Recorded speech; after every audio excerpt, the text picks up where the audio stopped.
हाँ ठीक है। जब वो चली जाती है तो उनका, आप जैसे आज यहाँ बैठे हैं तो आपका मेरा एक रिश्ता है, या जो भी रिश्ता होता है आपके घर वालों से, बच्चों से, एक्सेट्रा एक्सेट्रा, तो वो इस जन्म में आपके साथ तो हैं, पर जैसे ही अपना शरीर त्यागते हैं, जब छोड़ देते हैं अपना शरीर, तो आप उनको रखते नहीं हो।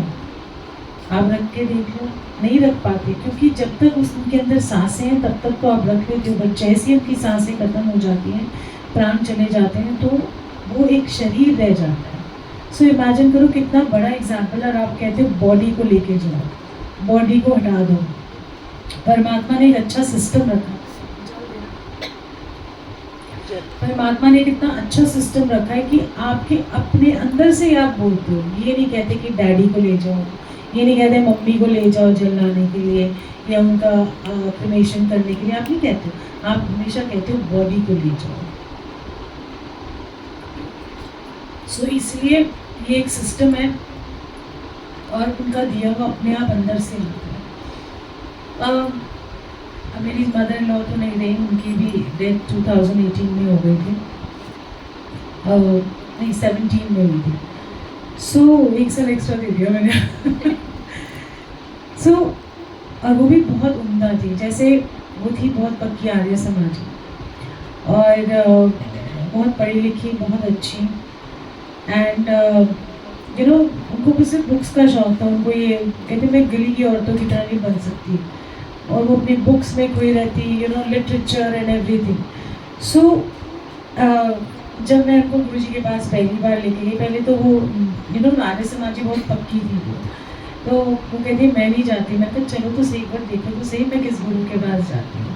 तो मैं उनको लेके गई, तो जब मैं पहली बार उनको लेके गई तो गुरु जी ने बोला, पहले तो मैंने उनको बोला, मुझे ना शर्म आती थी सास बोलने में, तो मैंने बोला ये ना गुरु जी नीरज की मम्मी है।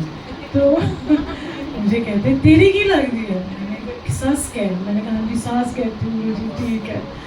एंड उसके बाद फिर मुझे कहते हैं ये ना बड़ी दाढ़ी चंगी है, और कभी इंटरफेयर नहीं करती। मैं कहा गुरु जी ये तो सही बात है, क्योंकि कभी उन्होंने नहीं इंटरफेयर किया, वो अपने में मस्त, कौन जा रहा है क्या कर रहा है, कोई लेना देना नहीं, कुछ नहीं, और इतना प्यार।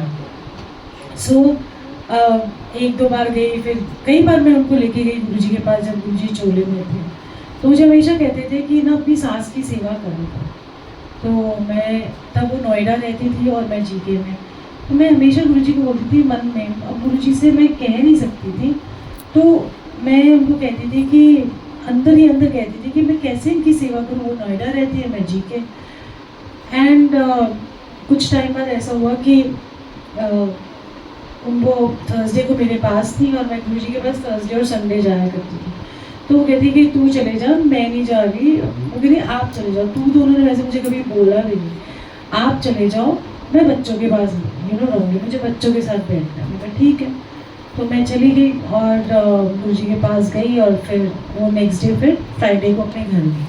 जब फ्राइडे को अपने घर गई तो देखा कि अकेली रहती थी नोएडा में, इनका घर था बंगलो, और जब वहाँ गई तो सारा जो उनका दरवाज़ा था पूरा खुला हुआ, सामान सारा बिखरा हुआ, चोरी हो गई थी, और बड़े बड़े सरिये से ना जो लॉक्स और जो थे, पूरा दरवाज़ा खदेड़ दिया गया था, और सब सामान बिखरा, सब कुछ। एंड उनका फ़ोन आया कि ऐसे ऐसे हो गया। एनीवे सब कुछ हो गया, और सबने बच्चों ने बोला अब अकेले नहीं रहना, बिकॉज नोएडा साइड तब इतना सेफ नहीं था। 2000 कितने की बात बता रही हूँ मैं, 5-6 की बात बता रही हूँ, तो इतना सेफ नहीं था, वहाँ बहुत गैंग्स होते थे, अकेला रहना बहुत मुश्किल था। तो सब हम ना उनको फिर लेके आए। क्या हो गया? ठीक है कोई बात नहीं, साथ में चले जाओ, कोई बात नहीं, जाना है तो उनको जाने दो, आराम से, डिस्टर्ब नहीं होते। कभी भी कोई ऐसे आता है, कभी डिस्टर्ब नहीं होना चाहिए, कोई बात। चोरी होगी, चोरी। हाँ, और फिर वो हमारे पास आके रहने लगी, और फिर मैं जब दोबारा गई गुरु जी के पास, जब वो सब उनको सेटल किया, घर पे लेके आए, तो गुरु जी कहते हैं आ गई तेरी सास तेरे कोल। मैंने कहा हाँ जी गुरु जी। कह रहे ऐ में नहीं आना सी, डंडा बहना सी ते ताई आना सी। तो मैंने कहा डंडा, तो कह रहे जब तक चोरी नहीं होती ना, अगर चोरी ना होती तो वो कभी नहीं आती, और शायद अगर वो वहाँ रहती और उस दिन गुरुजी की मेहर ना होती तो शायद वो बचती भी ना। सो मेहर उधर से ही शुरू होती है गुरुजी की, और फिर मुझे कहते हैं हुन अपने सास्ती सेवा कितना। सो मैं कहा हाँ जी गुरुजी। तो फिर एनीवे फिर हम लोग जाना आना सब कुछ, हमें जो सारे हिसाब किताब होते थे ना वो अपने बच्चों को नहीं बताती थी, सिर्फ मुझे ही पता होते थे, सारे बैंक सब अकाउंट किसी को नहीं पता होती थी, वो इतनी पक्की थी। और बट मुझे उन्होंने सब कुछ बताया, जो भी करना था मेरे साथ जाना, क्या क्या उनके पास है क्या नहीं है, उन्होंने मुझे सब बताया। और अभी बेटियों को भी नहीं इतना ट्रस्ट किया जितना मुझे किया। सो ये भी उनकी गुरुजी की वडियाई है कि उन्होंने अच्छी राह पे डाला कि सेवा करो। और अपनी माँ की तो सभी करते हैं, है ना, अपनी माँ तो माँ ही होती है, उनको तो अच्छा बोलो बुरा बोलो वो हमेशा माँ ही रहती है, यू नो। बट जब सास गुरुजी कहते हैं तो आपको उतना ही प्यार उनको करना चाहिए जैसे अपनी माँ को। ऐसा नहीं है, सेवा करने का मतलब ये है कि वो बड़े हैं और उनकी सेवा, और अपनों से तो प्यार करते हैं, पर दूसरे जब दूसरों को आप अपना बनाते हो तो उनसे भी प्यार करना आना चाहिए, तब जाके फिर गुरु भी तो खुश होते हैं। सो इतनी छोटी छोटी बातें जो गुरु जी हमको ऐसे ही बता देते थे, ऐसे। और जब जब गुरु जी ने चोला छोड़ा, मैंने सत्संग शुरू किया, तो कभी कभी ना वो मेरे साथ भी चला करती थी सत्संग में। उनको भी अच्छा लगने लग गया था, क्योंकि पक्के आर्य समाजी से लेके बहुत पक्के होते हैं, जो कट्टर होते फिर वो पक्के होते हैं अच्छे। बट वो इतनी अच्छी थी अपने दिल से कि उनको ना अच्छा लगने लग गया। ये नहीं पता था कि ये सब गुरु करवाने वाला होता है, कि गुरु ही अपनी शरण में लाता है, हमारे अच्छे कर्म करवाते हैं। अगर हम आज सत्संग में आ रहे हैं ना तो एक अच्छा कर्म है हमारा, अच्छाई की तरफ लेके जा रहे हैं हमको गुरु जी। ऐसा नहीं है कि हमको वो गुरु जी कह रहे कि ऐसा करो वैसा करो। गुरु जी ने कभी किसी को कुछ नहीं बोला, बस ये बोलते थे चंगा है आया करो, अच्छा है, बस इतना कह देंगे, या चंगा है आ जाया करो। कितने प्यार से आपको बुलाते हैं। तो सत्संग एक माध्यम है आपको यहाँ बुलाने का कि अपना कर्म अच्छा करना। ऊपर जाके किसने देखा है कि कौन सा अच्छा कर्म हो रहा है कौन सा बुरा, कहीं कोई नहीं है। हमेशा गुरु जी कहते थे जो कुछ है वो इधर ही है। तो जब आखिरी सांस आए तो गुरु आपको ले लेंगे। जब वो कहते हैं ना जम नहीं नेड़े आ रहे, तो वो कहते हैं ना कि गंदे गंदे से लोग आते हैं, कईयों ने कहा कि जम होते हैं ना इतने बड़े बड़े, वो कहते हैं कि कर्मों का हिसाब ये वो। बट आपकी सबसे ज़्यादा अच्छी चीज़ तब होगी जब गुरु आपको खुद लेने आए, कि आपका कर्म ही इतना अच्छा है कि गुरु को लगता है कि वो ये तो मेरे साथ ही जाएगी और कोई नहीं इसको लेके जाएगा। तो हम जब सत्संग में आते हैं ये सब चीज़ें सीखने आते हैं कि एक दूसरे को मदद करना, एक दूसरे की टांग ना खींचो, एक दूसरे का इज्जत मान करो, बहुत ज़रूरी है। और जो घर में आपकी हेल्प है, जो आपके लिए काम करती है, वो ठीक है पैसा भी लेती है, बट उससे आपका बर्ताव पता लगता है बोलचाल से कि आप अभी गुरु वाले बने हो कि नहीं बने हो। गुरु का अपना एक प्यार होता है सारी संगत के लिए, और इतना प्यार है उनका कि अच्छा मैं इसका सत्संग सुनाती है 3 तस्वीरों गुरु जी की। ये तो अभी आए, मतलब अभी रिसेंटली काफ़ी साल हो गए। तो ऐसी अभी आई थिंक गुरु जी ने चोला छोड़ा ही था, और एक दिन मुझे गुरु जी ना ड्रीम में आए। एंड वो ड्रीम में एक तो बहुत था कि मुझे ना कितने सारे दर्शन गुरु जी करवा ही देते थे कभी कभी, तो मुझे ना समझ में नहीं आते थे। मुझे ना एज इट इज़ यही गुरु जी अच्छे लगते हैं, ये ऐसे क्यूट से जैसे है गुरु जी। मुझे नहीं देखे कभी जटाधारी शिव बन गया है, मैं I can not imagine you like अ जटाधारी शिव। वो तो समझ ही ना आएंगे आप, तो आप जैसे ना ऐसे ही अच्छे हो हमारे लिए, क्योंकि यही रूप उनका अच्छा लगता है हम सब। और हम डरते भी नहीं सुनते ना, क्यूट से लगते हैं ना, नाक तीखी, छोटी छोटी आँखें, नाक बड़ी तीखी है गुरु जी की। सो कभी कभी मन करता है ऐसे पिंच भी कर लो, कुछ कर लो, गाल खींच लो। सो ये प्यार होना चाहिए अपने गुरु के साथ। हाँ जी, आपने इशारों में बात अब मैं ना भूल जाती हूँ मैं किधर थी। नाक पे मैं खींच दो, मतलब तुम ऐसे भी नहीं करके खींच दे, ऐसे थोड़ी ना होता है। अरे ठीक है खींचने को बोला, मैं ऐसे भी नहीं, प्यार से वो वाला नहीं, वो देवर, वो क्या कहते हैं, कौन सा कहते हैं, जवाई थोड़ी ना, जैसे कान और नाक गिरने ऐसे थोड़ी ना। तो ऐसे एक बार उस जब सपने में आए तो देखो आपको वो बता दें कि आपका रास्ता बहुत कठिन है, प्लीज अब बात मत करो शाम से। सो एनीवे एक सपने में देखा, और ये रियलिटी होती है जब वो सपने में आते हैं। तो ये लेसन भी है सबके लिए कि गुरु के पास पहुंचना बड़ा औखा है। कि मैंने देखा कि एक ना जा रहे हैं बाबा जिन्होंने ऑरेंज कलर के सारे वस्त्र पहने हुए हैं, पता नहीं कोई कलर के वस्त्र पहने, और पीछे से गुरुजी जैसे हैं यू नो। तो एक बहुत बड़ा होटल होता है, बड़ा अच्छा होटल, और मैं उनके पीछे पीछे पीछे चल रही हूँ, अपना चेहरा नहीं दिखाया, बट वो इतनी तेजी से जा रहे, मैं भी पीछे पीछे चल रही हूँ। जब तक वो आगे चले जाए, मैं कितनी भी यू नो तेजी से जाऊँ, फिर भी मैं उनके पास पहुँच नहीं पा रही थी, और वो नीचे उतर गए। अब मैं जब नीचे उतरने लगी तो बहुत लंबी बड़ी सीढ़ियाँ थी, और एक वो रोलर कोस्टर, वो एक ड्रम होता है जो बहुत तेजी से चल रहा है यू नो, वो नहीं होते जो आपके वो रोड वाले जो ड्रम्स होते हैं, वैसे तरह के बहुत तेजी के स्पीड में चल रहे। तो मैं एक सीढ़ी उतरती हूँ, मैं जब उसके पास जाती हूँ तो मेरे से वो पार जाया ही नहीं जा रहा था, वो इतनी तेजी से चल रहा था कि मैंने कहा मैं जाऊँ कैसे, छलांग कैसे मारूँ, इसमें कैसे जाऊँ। मैंने बहुत अटेम्प्ट किए, पर मैं यू नो उस पार जा नहीं पा रही। और धीरे धीरे करके फिर मुझे कहते, मैं सोची मेरा पासपोर्ट नहीं है, मैं कैसे जाऊँ, कैसे इमेजिन यू नो मेरे पास वो नेम कार्ड या आईडी कार्ड कोई नहीं है मेरा। तो इतनी ज़ोर से रोलर कोस्टर चलता ना, मैं बहुत वेट करती रही और मैं रो ही पड़ा। और मैंने कहा हाय वो तो जा रहे, वो जा रहे, मुझे उनका पीछा करना था, वो चले जाएंगे, मैं क्या करूँ।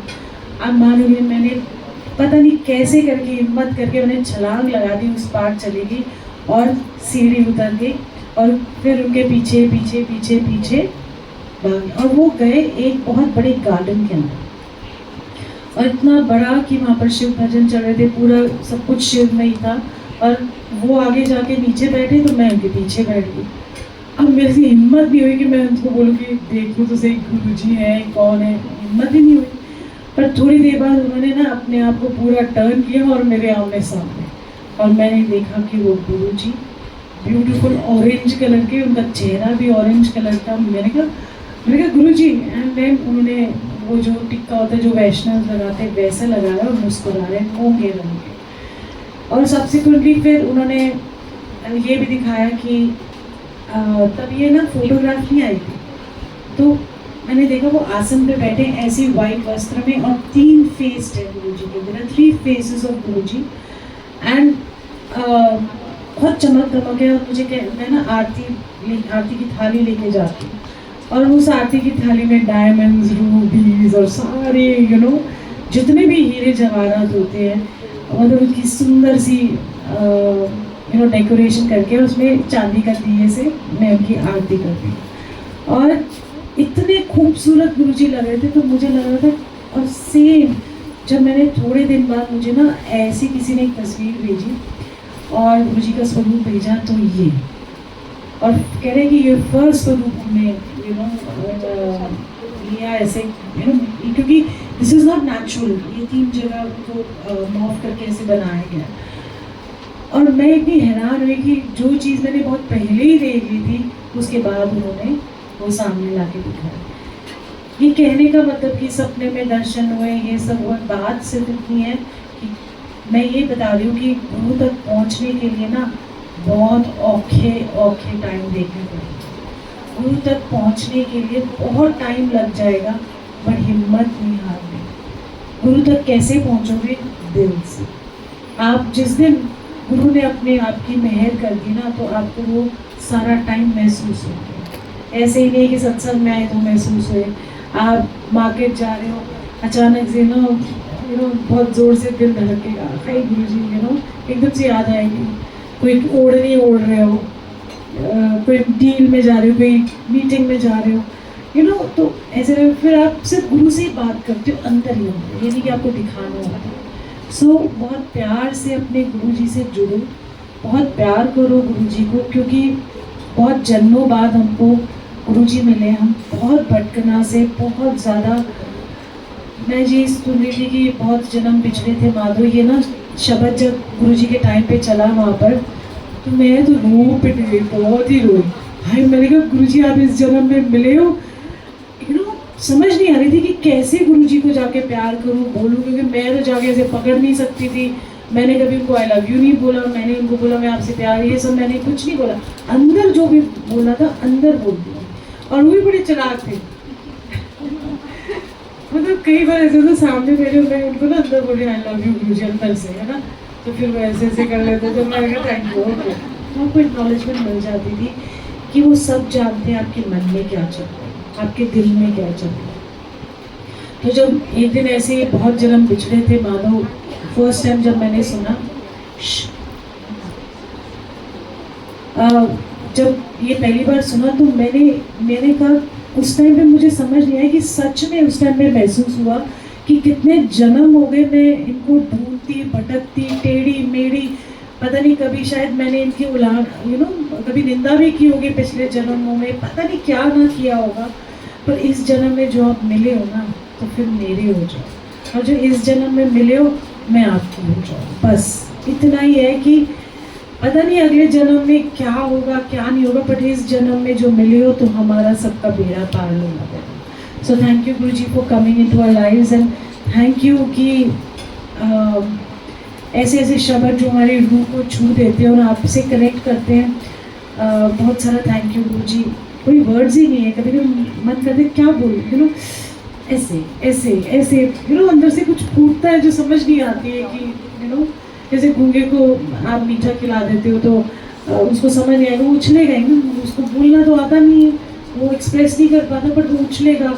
कभी ऐसे एक्सप्रेशन ऐसे। सो आज हम सारी संगत की तरफ से गुरु जी आपका बहुत बहुत थैंक यू, और बहुत सारा नमन आपको गुरु जी की, आप हमारे सबके जीवन में आए और ऐसे ऐसे मौके देते हो कि कुछ भी हो जाए हमारे जीवन में, आप हमेशा ऐसे हमारी ढाल बन के रहना, और हमेशा अपनी जो प्यार की बौछार है वो हमारे को अंदर महसूस हो, बाहर हम किसी को दिखाएं ना दिखाएं, पर हमको वो जो अंदर वाला प्यार है ना गुरु जी, वो बख्श देना, क्योंकि बस यही है।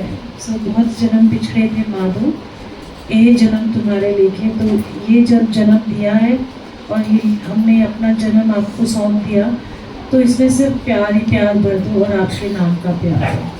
सो जय गुरु जी टू ऑल द संगत, बहुत सारा प्यार, बहुत सारी मुस्कुराहटें, और ऐसे ही चलते जाओ, one day at a time. Okay you know, okay गुरु जी चल रहे हैं, हाय गिर गए गुरु जी, ओहो गुरु जी अब इतनी सारे पहाड़ आ गया, गुरु जी कहेंगे चल चल चल, और आपने चलते जाना है, रुकना नहीं है, अपना अपने गुरु को साथ लेके चलना है, अपने गुरु का विश्वास साथ लेके चलना है, उनका विश्वास ऐसा आपको होना चाहिए कि वो मेरे संग है और है, जो मर्जी दुनिया इधर से उधर कह ले, अच्छा कहो या बुरा कहो, हमने तो अपना सब कुछ हथियार डाल दिए, अब हम चली ठाकुर के।